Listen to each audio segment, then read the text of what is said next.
today in 2024, we live in an international world. We have internet, we have everything, and the way that the world is connected is different. We're building a coalition.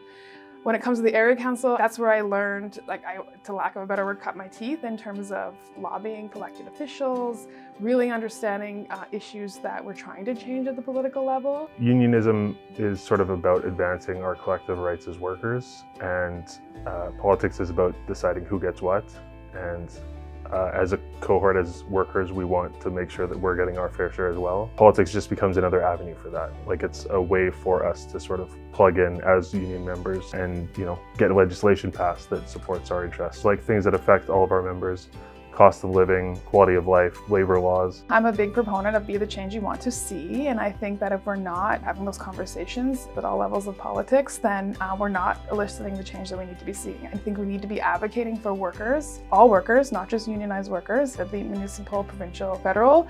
We have the resources, we have the people, and we have the dollars, and I think that we need to be engaging in political activities as a union on all fronts. I'm actually the chair for the Regional Indigenous People Circle. Absolutely love that committee. It's great, and I really try to push membership to join. I didn't grow up with my Indigenous cultures. I grew up in the city around non-Indigenous people, and having the opportunity to learn and just collaborate with other people. It's just about bringing these issues to the forefront, building up our community, because a lot of our community members are suffering. It's not going away anytime soon, and we need to be proactive and start finding ways to advocate better, to get help for our members and just for our community. How we can learn from international experience. This comparative experience is very, very powerful, and we need to learn from this experience because these things are going to be happening in the future. So we need to be well prepared for that.